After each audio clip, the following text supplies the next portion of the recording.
for the Chobo Team League from Week 1. These are both Diamond players playing in the Diamond League Ace match.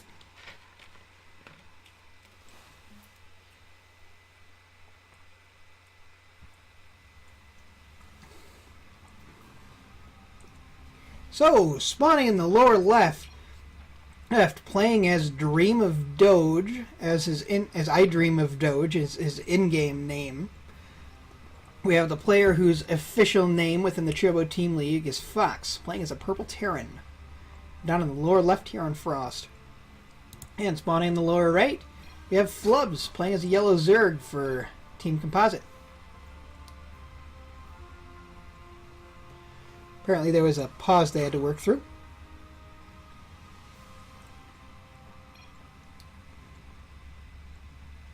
Flub's apparently not used to playing on NA. I believe he's an EU player.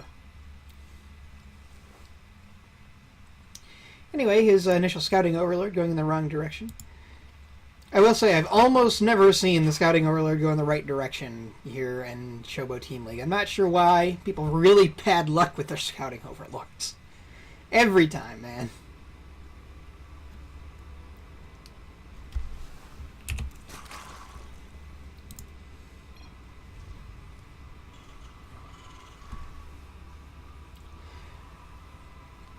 Players bantering back and forth about the lag starting out. Looks like we're going to see a Reaper opening out of I Dream of Doge, otherwise known as Fox. I'll call him Fox through the game, but that's just a really amusing in-game name, gotta say.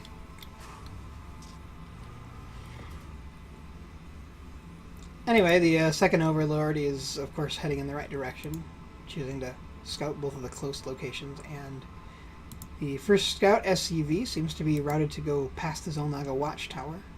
Actually, no, that's just following the quick route to just the right base, so that scouting SCV is going to find Flubz before Flubz finds his opponent.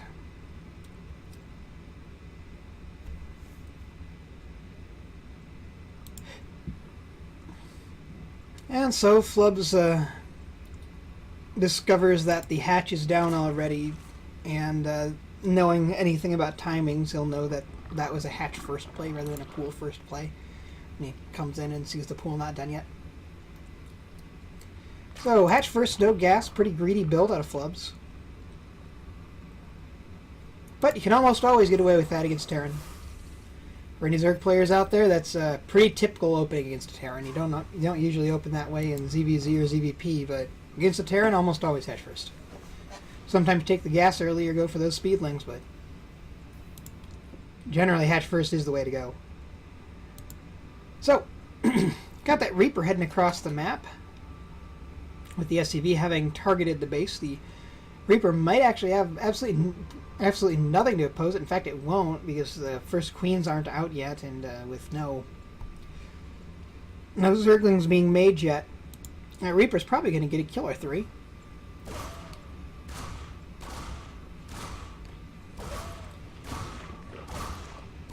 However, as I'd expect of Diamond League players, he got some pretty good micro, turning that into a Spore Crawler. Not quite getting that one in over the Extractor for to save the second one. The third one is saved going over the Extractor. Fourth one being morphed into a Spore Crawler as well. He does get 2 drones and forces 3 of them to try to become things. Actually, lets one of these Spore Crawlers finish. Not sure if he wanted that, but still, lost 2 drones before the queens came out. Pretty good Reaper harass. And the Reaper's still alive to come back and try to harass in the main. In fact, now there are 2 Reapers. Having made a second Reaper, which I don't see all that often. I think they just got a Zergling. Yes, they got 1 Zergling before jumping back down.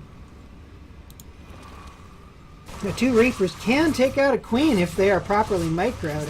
The second Queen not joining in this fight seems kind of odd. A third Reaper having joined in.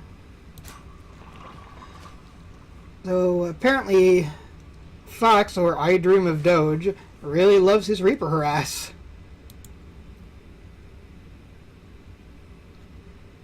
Just finishing up a factory, and I suspect we'll also see reactor Hellions coming out of him pretty quick, which makes a lot of sense with that heavy Reaper play. Yep, as soon as the reactor finishes, factory's going to go down and start building some Hellions. In the meantime, these Reapers do not get the drone trying to make the third base, but they do look like they might get this queen. One of the Reapers goes down trying to... Yep, but they get a queen in exchange, so a little better exchange for our Terran player. Here's a Reaper is worth less than a queen.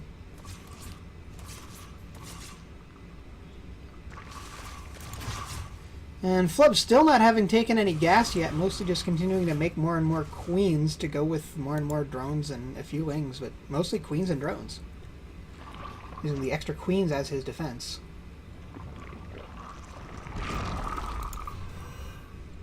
In the meantime, one of those remaining Reapers hanging out in the Zilnaga Watchtower. Being joined up by some Hellions.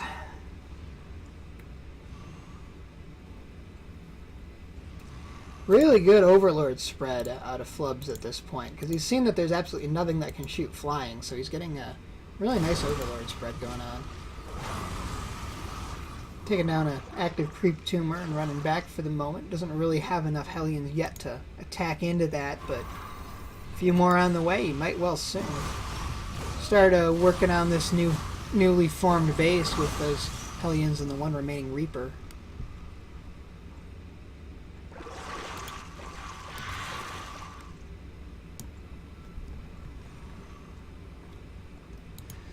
Two more Hellions joining up.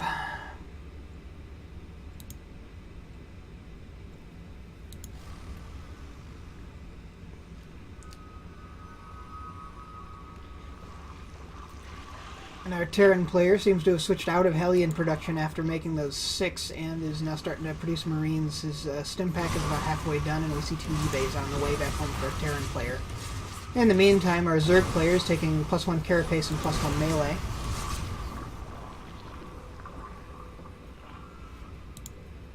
Getting down another Spine Crawler.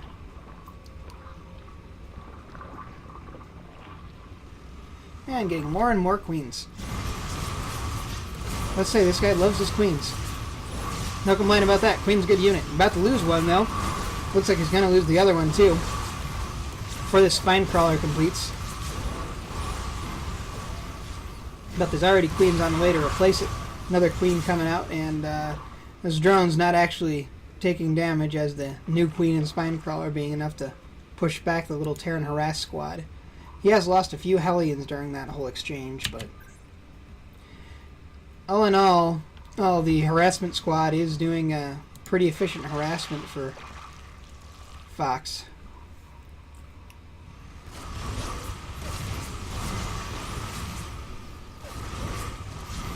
This little squad trying to take down yet another queen. Looks like they are going to get it.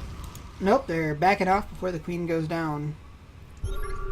Queen with about 1/3 of its health remaining. Terran player scanning into the second base, seeing what he can see. Doesn't really see that much other than the Baneling nest morphing in that's anywhere near new. No real tech structures coming up. He has finished his lair, but we don't see there. Now the spire has gone down. Where is that spire? Where did he put it? The second base? Trying to find where he put his spire. He put it at third base or something? Where even is that spire? Anyway, there's the spire. Back there in the third base. Anyway, the harassment squad is trying to clear up a little bit more creep. Attacking into these queens and finding a ton of speedlings to try to chase down those Hellions, but Hellions can kite speedlings all day if they do it right. Speedlings could get us around if they get it, though. It looks like they do. Taking down the Reaper and one of the Hellions, and the other 2 Hellions almost being dead. Looks like they're going to get them. Nope, the Speedlings are going to pull back for now, allowing those 2 nearly dead Hellions to escape.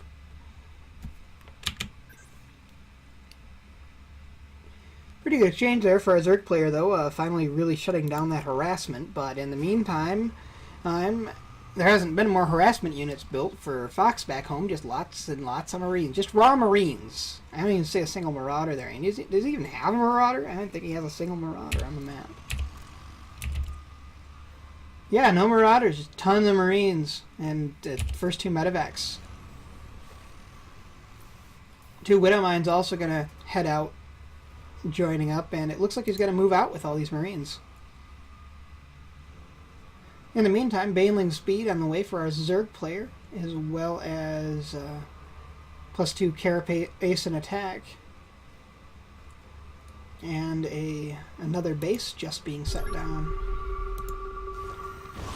So our Zerg player taking a 4th base while being attacked by this pretty significant push from our Terran player. No Banelings pre-morphed, so... Oh, there they are. He does have Banelings. But they are slow Banelings and not able to really chase Marines off of creep. Actually loses 2 Banelings to 2 individual Marines. Very good exchange for our Marines.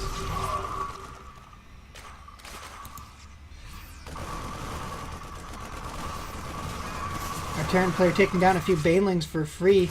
He's firing at them at the distance. With no Baneling speed done just yet, those Banelings just aren't able to get the connections they want.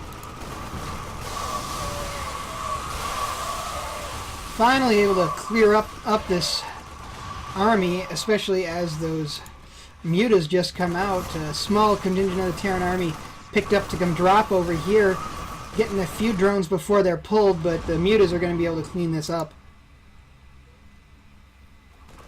Our Terran heads up and starts to try to drop on this newly formed 4th base. It does allow them to confirm the existence of the 4th base, but they're going to go down. I don't even think they got a single muta. More Banelings being morphed in. Our Zerg player actually hanging on a pretty ridiculous bank for a Diamond League player. Maybe he just doesn't have all the larvae he wants, I don't know, but that's actually a pretty high bank. But he's still got out a great number of units. He's actually up 24 supply, and supply isn't that disparate between a Bio-Terran and a Zerg. And with Baneling's speed now, he's able to take down this Marine pack in the middle of the map quite convincingly. Does lose a few mutas unnecessarily, though. These mutas now preventing the Terran from taking a 4th base. The Terran having taken that at 3rd and having it fully saturated at this point. Marines pushing back the mutas for now, but there's no SCV over there, so he's at the very least delayed the base timing significantly. Take down that SCV. More mutas joining the mutaflock, and the Zerglings and Banelings kind of hanging out over here and wherever they need to be within the base. But most of that production going to mutas and morphing Zerglings into Banelings rather than making more Zerglings. Muta's trying to harass this base again as the new SCV arrives, getting pushed back by these Marines. Looks like they're going to get pushed back by the Marines once more, but they might actually take down the base before they do. No upgrades for the mutas yet, though, so they're pretty vulnerable to these 2-2 Marines. Trying to pick off Marines at the edge of the pack as they get separated a little bit from the rest of it. And oh, those Widow Mines. Great Widow Mine shots. Taking most of the mutas really low in health and getting a few of them. The mutas do get the base in exchange, but those are some pretty great Widow Mine shots. Going to force these mutas to hang back for at least a while. In the meantime, some Banelings and got a few decent hits on Marines, and Widow Mines get a decent shot on a lot of Banelings, so pretty even exchanges, both players showing extremely good play.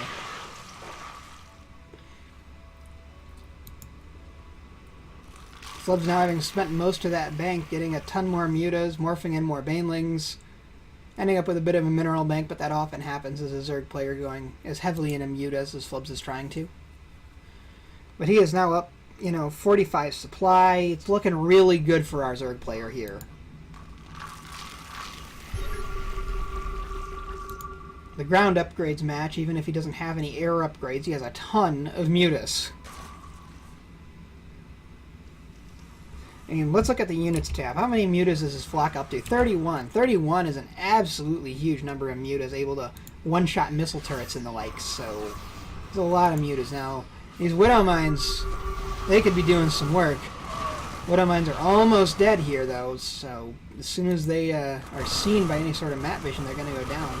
In the meantime, got our Terran player Flubz taking down a fair number of creep tumors. That was a ton of creep tumors there, but he's taking them all down. trying to hold back that creep. Some of these Marines getting a little bit out of position, and these mutas taking advantage. Getting a few Marines for pretty much free. I think he lost one muta in that exchange, but took down a ton of Marines in exchange. Oh, but these Widow Mines! Oh, that was an absolutely disastrous Widow Mine hit, taking almost all the mutas that are even left to really low health and destroying a number of them. He's down to 20 mutas, so he's lost 10 mutas during that time, and the mutas he's got left are completely next to dead. This would be the time for the Terran to move forward, and he does, but the ground army does seem to be a little too much for him. Those Zerglings and Banelings taking them out, and all the Widow Mines also being taken out. But that was some epic Widow Mine hits. One more hit, he would have lost his entire Mutaflock. Oh, and yeah, he's about to blunder into even more Widow Mines, but he stops before going in. Those Widow Mines would have really been super effective. Gotta make Pokemon jokes with the whole Twitch Plays Pokemon thing going on. So, a drop has destroyed this 4th base in the meantime while that main engagement was going down. Most of the drones were saved, but the hatchery was lost. In the meantime, this little drop squad is hanging out over here and healing up to try to be annoying and do more damage.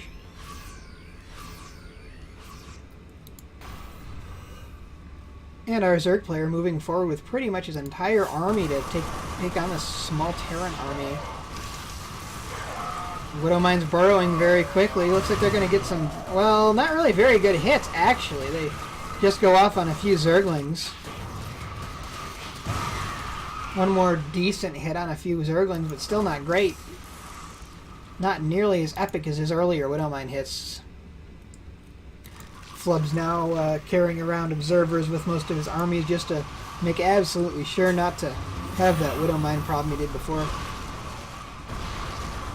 Fox trying to make a planetary up here for a 4th base, but that's not going to stand. Base is not quite taken down, but burning as these mutas mostly take it down, and the ground army now coming in from Flubz to take down these Marines. However, the Marines are now 3-3, and they're just able to decimate these Zerglings. 10 more mutas on the way for Flubz as he continues to move forward with what's left of his army. There isn't that much army left for either player at this point. As these mutas head into the base and start working on his production. Camping right over the production and taking down Marine after Marine. Really, at this point, Flubz could well have it. 7 more mutas on the way, and 54! You heard me right, 54 Zerglings being morphed in. Now he is losing a number of these mutas. That Widow Mine doesn't quite go off, but the mutas are starting to find missile turrets as they go a little bit deeper into the Terran base. Poor Marauders spawn on right under mutas. Marauders cannot fire up, so nothing they can do. Another few mutas lost to missile turrets, but in the meantime, Flubz is making an absolutely massive army behind this. Pretty much doubling the army supply of our Terran player, even with losing all the mutas that he's been losing up front. More and more mutas coming in, camping right over his production, not allowing our Terran player to really get much production done. Looks like these mutas are just going to be too much. I mean, the game's still continuing, but that's probably got to be GG. Overstimming these Marines to try to attack the mutas, it's not going to work very well. Overstim Marines die really quick to mutas with those whole, with the fact that mutas' attacks bounce. They actually bounce between 3 units, doing a little bit of damage to 2 other units after their initial hit, so. More and more mutas flying, and there's actually enough Marines they can start dealing with these mutas. A number of mutas falling to these Marines are actually enough to finally push the mutas out of the base. So the mutas are finally pushed back. However, Flubz is still doubling the supply of his opponent at this point. Also chooses to take down this 3rd base. A few good Widow Mine hits go off on some Zerglings, but this 3rd base is having to move away, and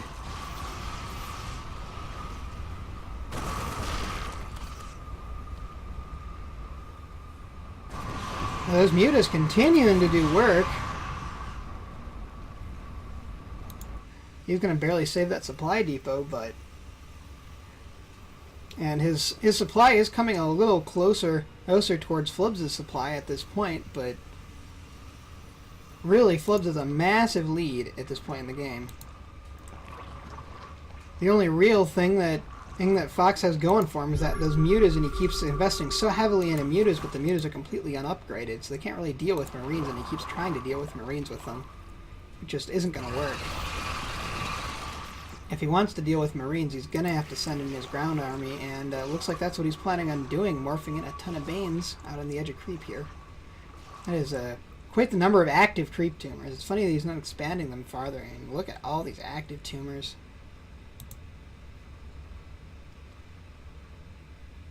But not being expanded.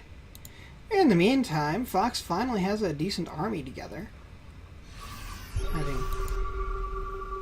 Having also reacquired his third base. That army heading onto creep and is going to start to try to attack these creep tumors, but the whole Zerg army is coming after them. We got Zerglings on one side, Banelings on the other. But the Banelings aren't quite fast enough to get in. Loses a ton of Banelings for pretty much free.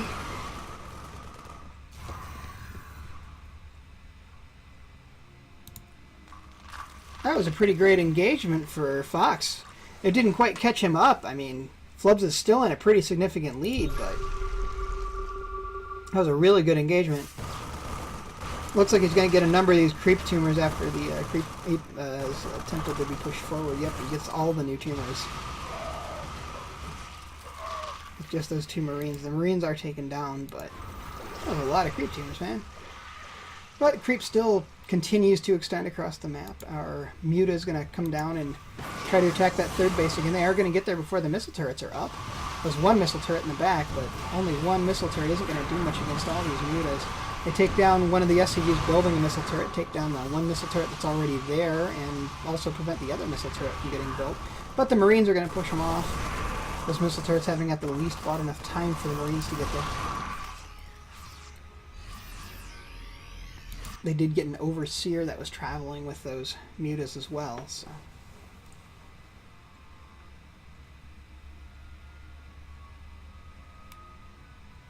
Once again, Fox is starting to bring it back. I mean, Flubs is still in a very significant lead at this point, but Fox is starting to bring back the game.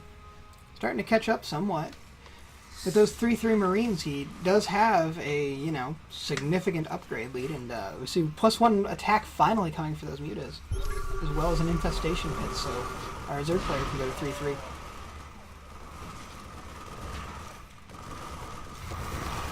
Marines moving across the map with support of a Widow Miner 4. Again, cleaning up creep tumors. He's doing pretty good at canceling this creep spread. There aren't enough Marines to deal with that number of Mutas, though, as the Mutas come in and snipe out those Marines. But with no Observer with them, they aren't able to snipe out those Widow Mines, which are still a present threat. So, got these Mutas chasing a medevac to the north. They do get it.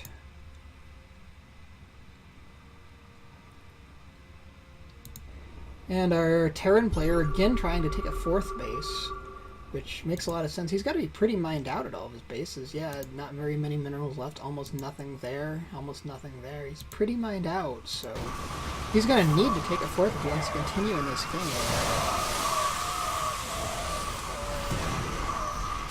Oh, looks like there was a great Widow Mine hit that went off that I missed. Almost taking out all these Mutas. Mutas are really low. But they have enough DPS to take down these Marines before dropping back. They're still moving in with these really low Mutas. I'm not sure that's a good choice there. But it does seem to be an okay one, because there's just not enough that can fire at them. Most of the things that are left are Marauders. Most of the Marines just went down to one last Baneling hit, so nothing can fire at the Mutas. Even though they're really low on health, there's nothing that can fire at them, and they're going to cancel this 4th base once more. Now some more Marines are coming in, and another Widow Mine burrows to finally push back these Mutas. And at least somewhat secure this 4th base for Fox for the moment. So far, a really well played game, but you know, Flubz certainly has the lead. He's up 70 supply at this point. He's now up to his 5th base. His 4th base fully saturated. His 5th base pretty much saturated. His other bases are mined out, but you know, well, he's got three base saturation going. He's got macro hatches. He's got the tech he wants. The main thing he doesn't have is he doesn't yet have 3-3, and he doesn't yet have many upgrades for his mutas. So the one main advantage that our Terran player has had for pretty much the whole game is the fact that he's got 3-3 to the 2-2 of Flubz. Now he loses a number of mutas to just a small pack of Marines. You know, a bit of a miss micro there, but there's 3 more Marines, and these mutas are actually pulling back. Widowmine gets a decent hit on some Zerglings as well. Marines all being picked up, but oh, that medevac. That medevac gets sniped full of all those Marines. It probably would have been better if they never picked up. Now, there's 3 missile turrets here at this base, and these mutas can't handle the missile turrets. The base has also been morphed into a planetary, and the ground forces can't handle that planetary, so it looks like that 4th base is going to be able to secure itself. Whereas the natural is an orbital, so at least the ground forces could attack it well. The mutas can't move that far forward if there are missile turrets there, and there just aren't that many mutas left for Flubz at this point. He's almost out of mutas. Making 3 more mutas, but mostly actually making Zerglings to send in to probably try to take out the main base and all the production here. A few more mutas joining into the flock, but I'm pretty sure it's mostly going to be Zerglings. Yeah, he's only got 17 mutas left. 3 more on the way, so going back up to 20, but a ton of Zerglings just finished up. And yeah, Fox just GG's here. As he says, what a game. That was probably the best game I've seen in the Chobo Team League so far. I've actually seen a lot of pretty good games, but that was a really, really good close game. I had a lot of fun watching it and a lot of fun casting it, and I hope you had a lot of fun watching it too. And the best thing, that's the beginning of a best of 3. We got 2 more from these players coming up.